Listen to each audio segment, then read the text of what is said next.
sou Maíra Poubel, professora de História, e agora no Explicador Virtual a gente vai ver sobre as revoltas separatistas no Brasil. O que a gente pensa? Separatistas, emancipacionistas, algumas tiveram caráter, você vai ver assim às vezes no livro de História. Revoltas nativistas, e aí depois revoltas emancipacionistas, separatistas, qual a diferença? Sempre desde o início da colonização tiveram uma série de revoltas que questionavam a forma que a metrópole, Portugal, gerenciava aqui o Brasil. Só que a maior parte não questionava o fato do Brasil ser uma colônia de Portugal, e sim o fato de como Portugal administrava o Brasil. As que a gente vai ver agora são as primeiras que de fato discutem por que o Brasil não pode ser independente. Por que o Brasil tem que ficar ligado a Portugal? Então, por isso tem essa divisão, Revoltas nativistas, você pensa nativista de nativo mesmo. Aquelas dos estabelecidos aqui, mas que por aumento de impostos ou por alguma política que não concordavam, queria que Portugal revisse a forma, revisse essa relação com a sua colônia, o Brasil. Essas não. Essas, de fato, já discutem o porquê que o Brasil tem que continuar como colônia de Portugal. Já viu o Brasil com uma certa independência econômica, já viu o Brasil com um potencial de ser um país isolado, de ser um país separado de Portugal. Não vê mais tanta a necessidade dessa troca, do Brasil estar preso por amarras tão fortes à sua colônia por causa do pacto colonial, certo?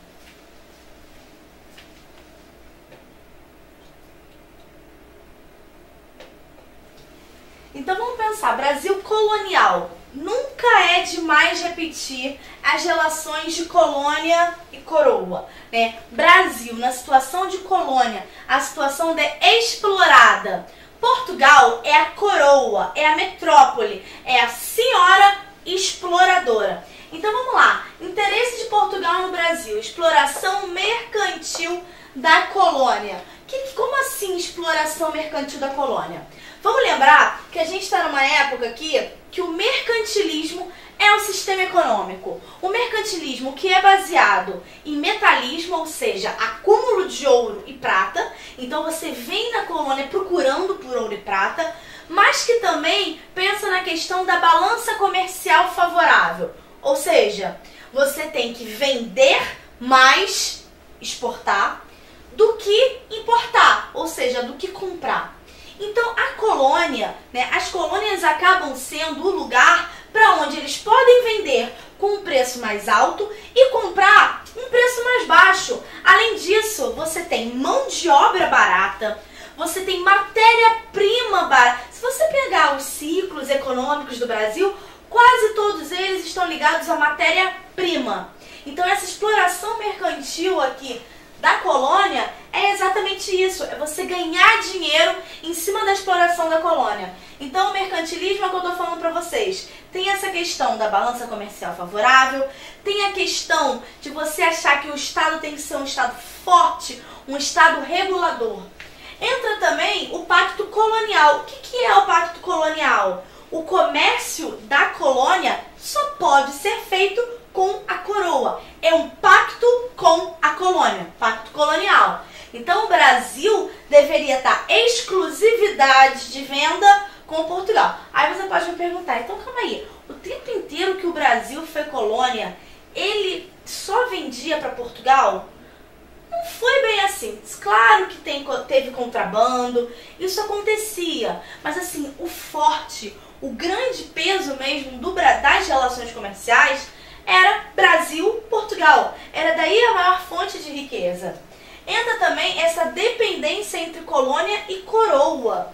Da mesma forma que o Brasil, a colônia, só vende para sua coroa, a entrada de muitos produtos no Brasil só podia ser via Portugal. Então você tem essa dependência da sua colônia para você conseguir se manter, tudo. Até comida, gêneros assim, industrializados, tudo isso, manufatura, tudo vem de Portugal, vem da sua coroa. E aí vem também, limite as ações econômicas e políticas dos colonos. Eles estão aqui, mas eles são extremamente dependentes de Portugal. Tem a proibição, por exemplo, de manufaturas. Tem a proibição de qualquer atividade manufatureira. Por quê? Porque se você estabelece isso aqui no Brasil, significa que você não vai comprar os que vêm de Portugal. E Portugal quer dinheiro, Portugal é metrópole. Então você limita, tanto economicamente como na ação política mesmo. Porque quem está aqui no Brasil está de fora desse processo político que está acontecendo em Portugal. Já no fim do século XVIII, início do século XIX, o sistema de exploração começou a encontrar resistências e oposições, que tornaram claras as suas contradições. Então vai chegando num momento que essa relação do exclusivo colonial, do pacto coroa e colônia, começa a ser questionado. Mas por quê? Começa a ser visto, né, por quem é que morava, os colonos, que não era tão vantajosa essa dependência com Portugal. Por que a gente não pode andar pelas nossas próprias pernas? E a partir daí que vem esses movimentos que tentam se separar de Portugal. Aí olha só, vamos pensar esse período, né? Esse período de contestação.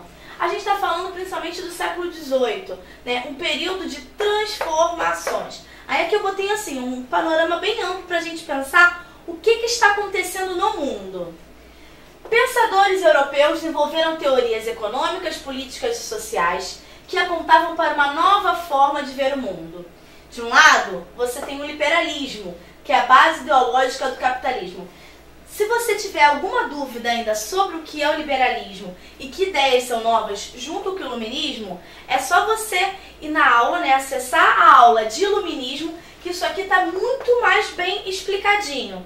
Mas só para você entender uma base para continuar agora a nossa explicação, é o seguinte: o mercantilismo, né, esse Estado forte, regulador da economia, começa a ser questionado na época do iluminismo e o liberalismo aparece como uma opção, né? O liberalismo é o quê? É um Estado mais ausente, a economia seria liderada pela oferta e procura, você teria um Estado é a mão invisível do mercado. Por que o iluminismo defende isso? Porque o iluminismo foi feito principalmente pela classe burguesa.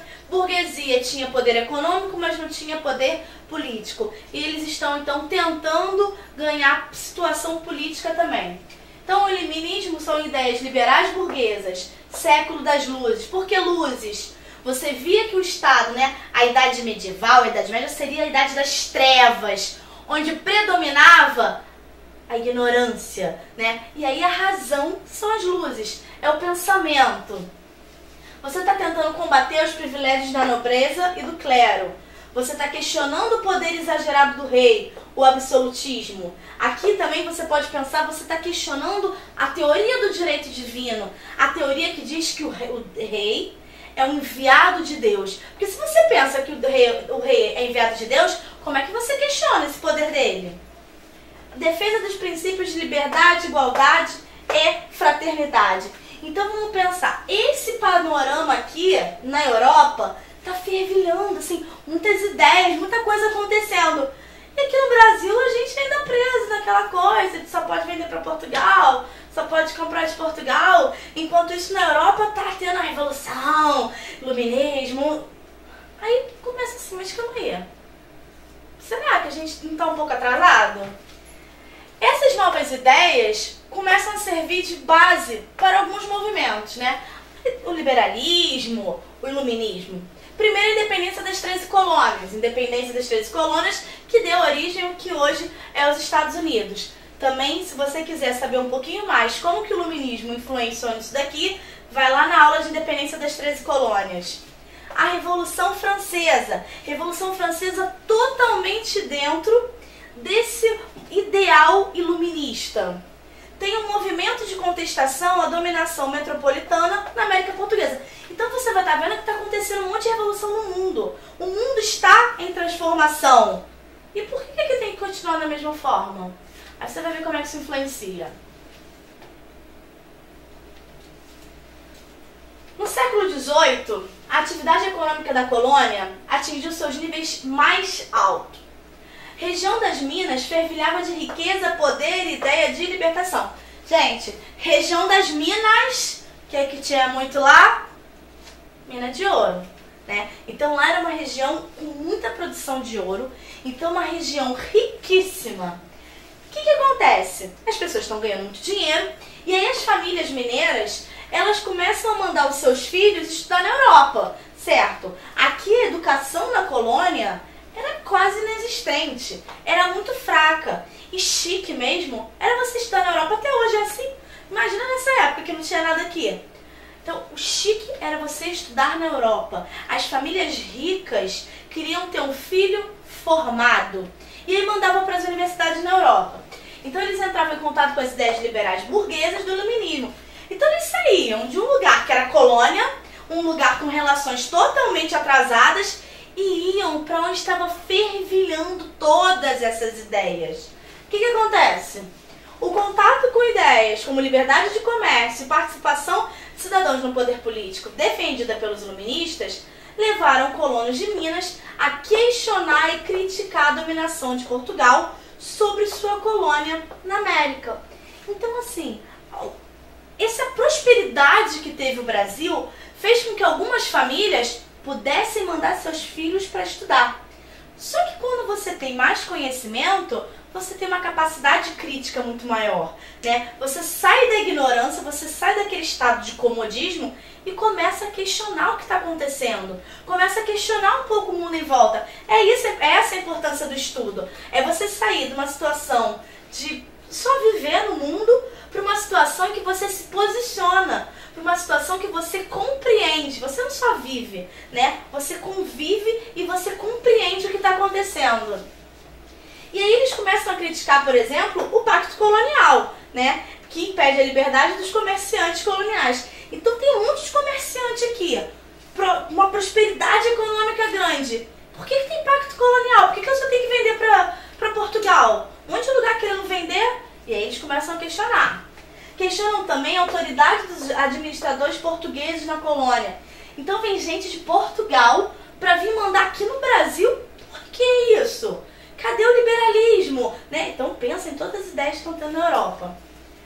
Dominação metropolitana vista como injusta. É isso. Eles começam, depois de ter contato com todas as ideias iluministas, que eram muito revolucionárias para a época, que estavam mudando o mundo como ele se organizava, que estava questionando todas as bases que sustentavam aquela sociedade. E aí quando eles vêm para o Brasil, como assim nada mudou? Então começa esse estado de inquietação. E aí, vamos lá, as principais críticas sobre a ação metropolitana de Portugal. Então, as principais críticas que eles têm nesse contexto, né, de questionamento da ação é o seguinte: altos impostos cobrados sobre a produção de ouro e a derrama para cobrar impostos atrasados. Como assim? A derrama era o seguinte: a derrama é você todo ano tinha que mandar para Portugal uma certa quantidade de imposto em cima do ouro. Se você não mandasse essa certa quantidade, numa determinada época do ano, Portugal podia vir e retirar todos os bens até chegar nesse valor. Questionava também o controle das atividades econômicas com a proibição de produção de manufaturas e exploração do ferro e do salitre. Então você começa a questionar: por que não pode ter manufatura? Por que além de eu só poder comercializar com Portugal, eu não posso fazer manufatura aqui? Você critica também o monopólio de comerciantes portugueses sobre as vendas de alguns produtos e os altos preços cobrados. Você está perguntando, gente, mas por que só eles? Além de só eles poderem vender, eles ainda vendem no preço que eles quiserem, um preço absurdo. Por fim, a cobrança das dívidas que membros da elite econômica de Minas tinham com a coroa portuguesa. Gente, olha, a maior parte das revoluções é motivada pelo fator econômico. É motivado pela alta cobrança de impostos, é motivada pelo grande nível de endividamento. E a gente está falando uma época de muitas transformações, de muitas revoluções mesmo, revoluções de pensamento, revoluções de fato. Então começa no Brasil uma onda de questionamento do status que tinha até então de colônia. A gente se vê na próxima. Tchau!